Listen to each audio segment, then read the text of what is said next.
One of the things we've realized now over several decades is there is a buildup of greenhouse gases in our atmosphere, and this buildup is going beyond the natural carbon cycle, which exists. And frankly, this greenhouse effect is necessary to make our planet habitable, but overdone with too much in the way of emissions in the atmosphere, we will begin to heat up the planet. And it's not only a problem of climate change and global warming, but it's also things like increased intensity of windstorms and frequency, changed rainfall patterns, rising sea level. And all of this we're beginning to worry, we see signs of coming at us. And this could be very damaging, both from an economic point of view and from a personal, human life point of view.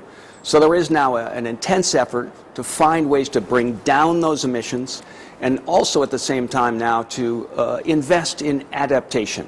Le principal enjeu du changement climatique, c'est tout simplement le bien-être de l'humanité sur cette planète, et le bien-être pas seulement de l'humanité, mais de toutes les espèces vivantes. Le climat est en train de se dérégler. C'est un peu comme la température du corps humain. Quand vous êtes à 37 degrés, ça va. Quand vous montez à 38, c'est déjà moins bien. Quand vous êtes à 42, c'est vous êtes près de la mort. Eh bien, le climat, la température moyenne à la surface de la Terre est déjà en train de s'accroître. On a déjà 1 degré de plus. Les scientifiques nous disent, si on continue comme ça, c'est-à-dire comme si de rien n'était, eh bien, nous aurions une hausse de la température de l'ordre de 4 à 5 degrés à la fin du siècle, avec des catastrophes climatiques extrêmement graves. Déjà, la mer est en train de monter parce que c'est une des conséquences du réchauffement climatique, mais c'est également des sécheresses, des cyclones comme à New York, comme aux Philippines l'an dernier. Donc, des moments extrêmement difficiles pour le genre humain. People and nations should have this at the top of their priority list because the consequences of climate change with rising oceans and increased severity of storms and droughts and floods means that for our children and our grandchildren, I have 10 grandchildren, right?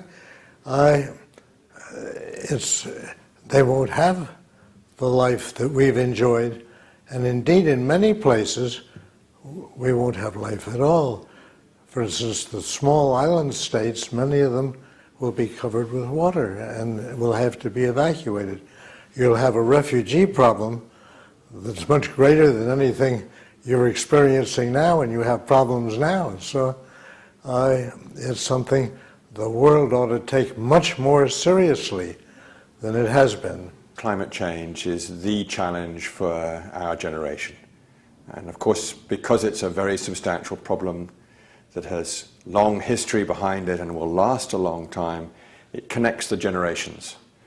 So it connects what I do right now with my children and their children, and it makes me realize the central place of energy in our economic system.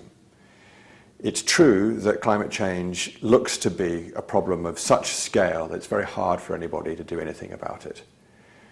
We have an energy system that involves largely the use of fossil fuels. Fossil fuels are largely responsible for greenhouse gases in the atmosphere, not the only source, but the main source.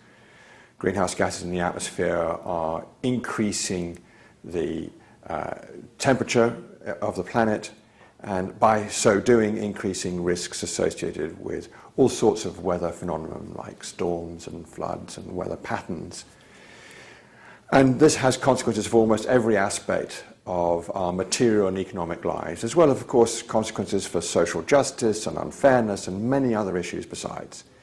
Indeed, the main problem with climate change is it's really about everything.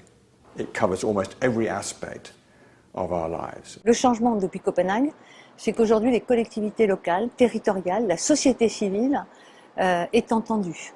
Le ministre des Affaires étrangères, Laurent Fabius, qui lui-même est président de la COP21, a eu la bonne idée, l'excellente idée, je dirais, d'associer à ses travaux ce qu'on appelle l'agenda des solutions, cette partie-là du monde qui fait des choses.